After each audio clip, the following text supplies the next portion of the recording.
Hello and welcome again to Casual Magic.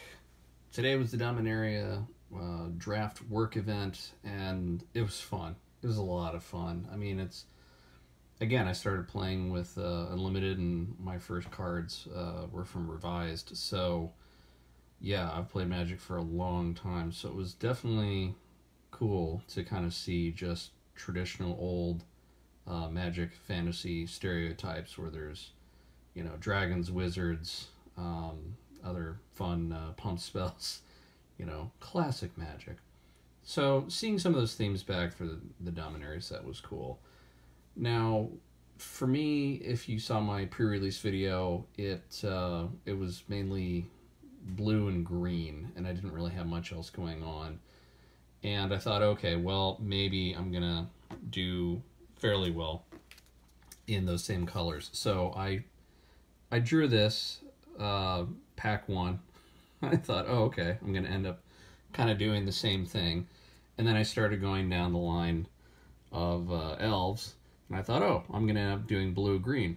And then I got almost no other blue spells past me because people were just hoarding them non-stop. So I ended up going a little bit different. Instead, this was more of a mana ramp and kick deck.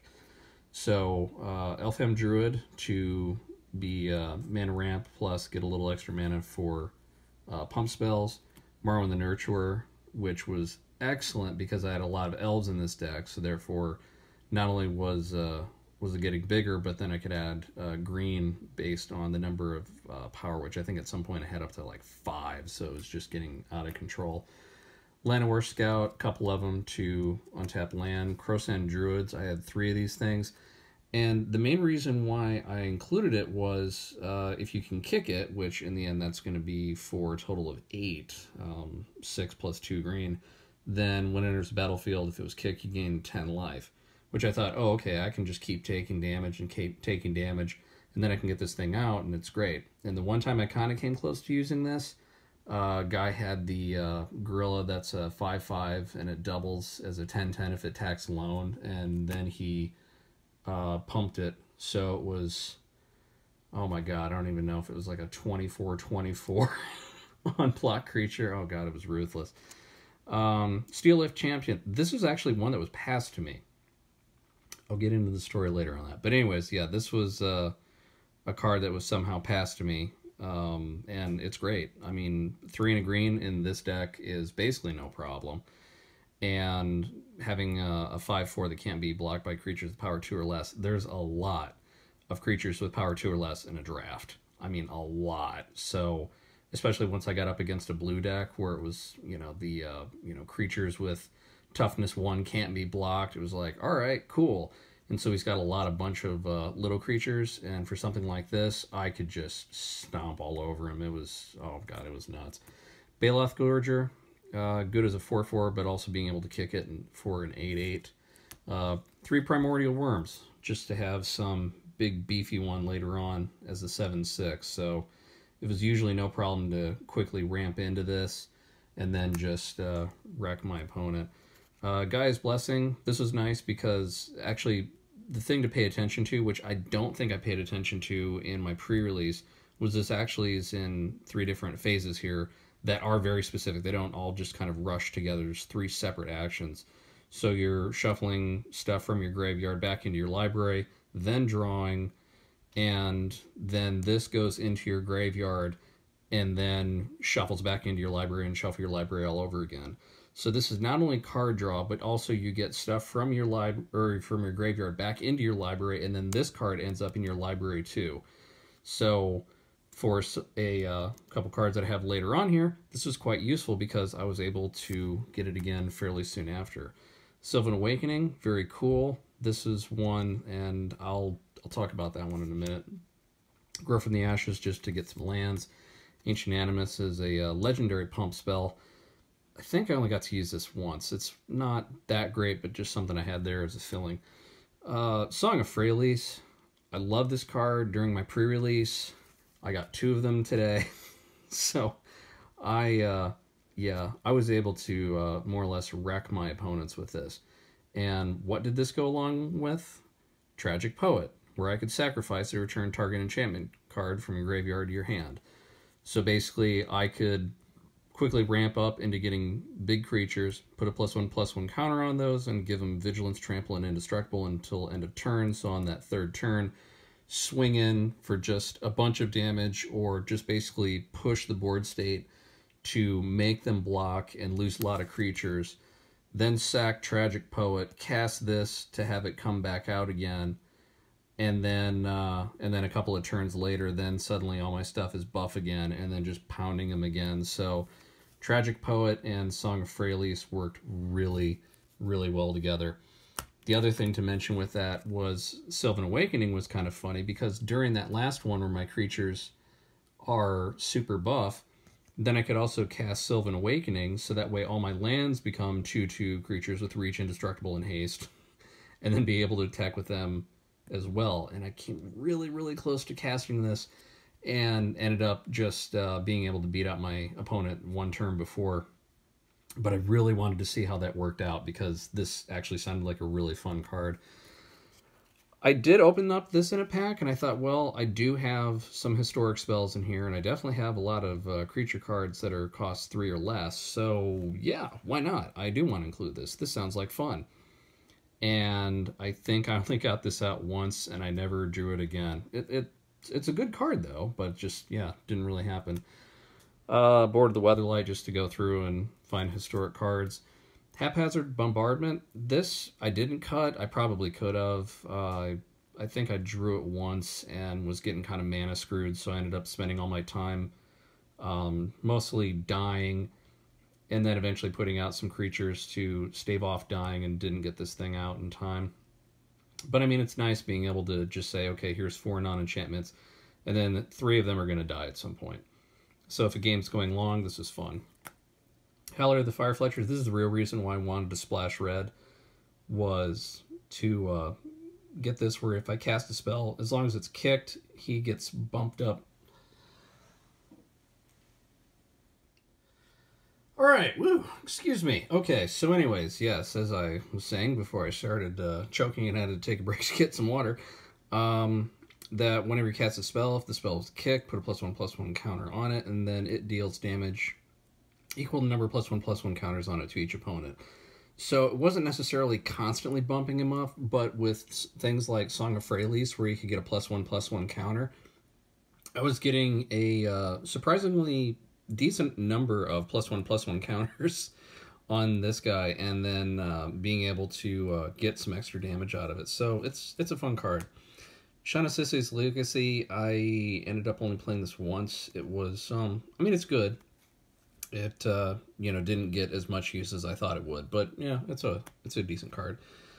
Short Sword, just to have a basic equipment, I mean, it was nice. That way, at least when things got locked down to like a 2/2, that, you know, I could at least make my guy like a 3/3 versus a 2/2, that kind of thing.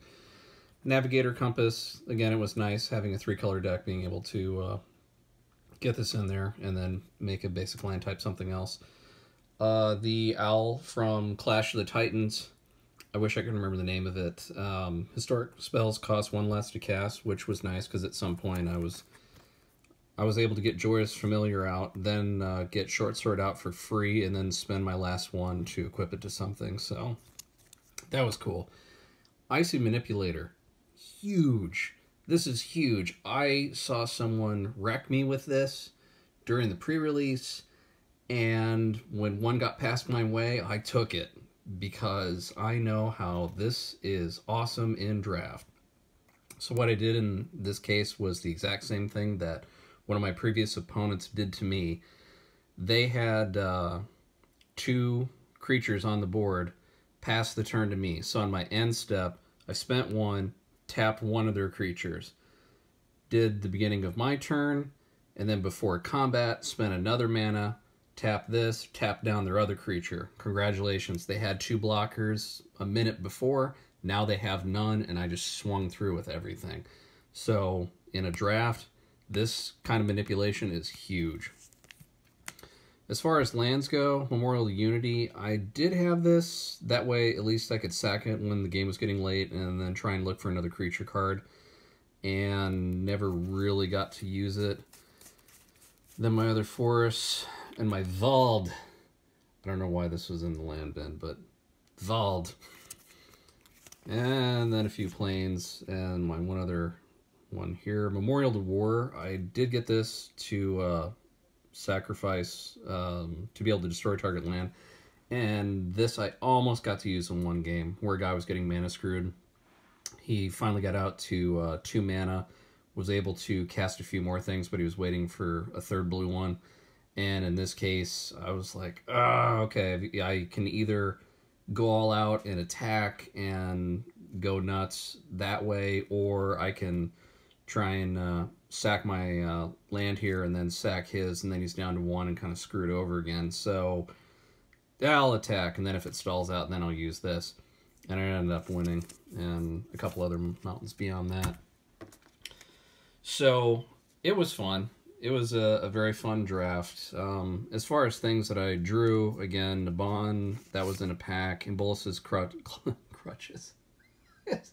It's too late at night. In Bolus's clutches. There we go. This was a hate draft because it's a very good card. And I separately won a copy, but at that point there was a couple other minor things that would kind of help in the third pack, but when that thing got passed to me at that point, I just thought, no, I'm not letting someone else take that. I'm keeping it. Mesa Unicorn, it was just another white one that got passed to me. I started to go for red for a little bit, but Skirk Prospector, Bloodstone Goblin, the Goblin thing just didn't work out. G2 Chronicler, because I thought, oh, maybe I'm going to end up doing Wizards. Other people are doing Wizards, so that didn't really work out. Goblin War Chief, again, I was trying to do Goblins for a while, but just didn't get enough. Skizik, it was cool, but in the end, just cut it for some other green stuff. Rampaging Cyclops, that's one that just got past me at the end. I don't really like it. Dark Bargain got past me, don't really like it. And Garnet the Blood Flame, I can't remember if this is one that got past me or was the next to last one. I got one on my pre-release, I didn't use it. Seems like a very useful card, but in this case, didn't necessarily need it. Now, one thing that was actually kind of fun because of the stuff that we bought, we ended up getting a like a whole other booster box and a fat pack in addition to prize pack from the store. So because we bought a box, whoosh, Fire Song and Sunspeaker. Actually, we got more than one of these. We were able to give one away as a prize. So we gave it away to the person who came in first place, which was not me. Whoosh. This is what we had for second, third, and fourth place. We said, hey, do you have any other promos or something we can use as prizes? And they're just like, yeah, we'll check. And then the guy came back. He's like, hey, we still got 3 of these. I was like, oh, those. Okay, that's fine, thanks. And so we ended up giving this to the number 2, 3, and 4 players. I already had one in my pre-release packs. So technically I already have the card, but this is the alternate artwork of a okay card. I'm not too thrilled. But hey, promo for coming in third. You know, it's memorable. Yeah, that's all right. But for the other thing, because this is a company event and we like to stretch our budget as much as we can to completely spoil our employees, not only is this what I got for third place, but then this is what I got for every employee who participated. So basically everyone went home with I think 5 packs, and then I had my other prize packs. So I've got to open these up here in an upcoming video, but yeah, I love doing it as a work event. And it's not just because we have the budget and we get packs, but again, being able to do a work event with Magic is fun because it's a niche thing. I mean, you don't necessarily get to see everyone. I mean, you might be like kind of in my situation where I work at a big company. It's spread out. There are other people in other departments and other sections of the building that you don't get to see hardly ever. And having something like a Magic event, it's an excellent icebreaker. These are people that sometimes you get to meet, you get to become friends with, and in some cases, like for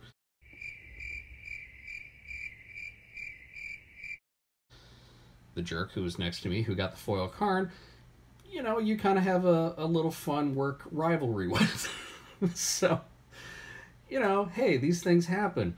And it's fun. It is so much fun because when you go out and you just play with a bunch of strangers, yeah, you kind of get to meet some new people. But these are the people that you work with. These are the people that, as part of this kind of activities committees, we are trying to initiate as many different group activities as possible to have people have some sort of cohesive work atmosphere and kind of positive working attitude with each other.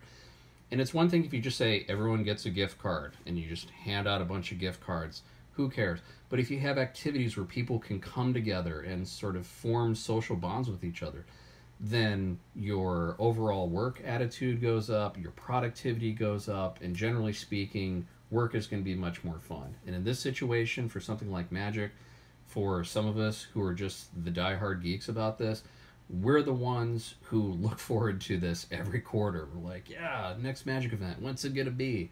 So I highly, highly encourage you, wherever you are, actually wherever you are in the world, because I've seen that I definitely have users viewing my stuff outside of the US, wherever you are at the world, and if you can do some sort of workplace Magic event, even if it's a draft event like this, whether it's something fancy like a pre-release, whether you just buy a box of cards and take it into work and you're playing there every week, I highly encourage it. And you'll meet new people and work will become more enjoyable because that's just one more thing to look forward to. So best of luck to all of you. I do hear some feedback every once in a while from someone, but again, for anyone new watching this video, if you do something like this at your workplace, let me know about it in the comments. I'm curious. So these will be coming up in the next few videos. I guess I'm doing them on Fridays now, so just watch out for these on future Fridays. And until next time, good luck.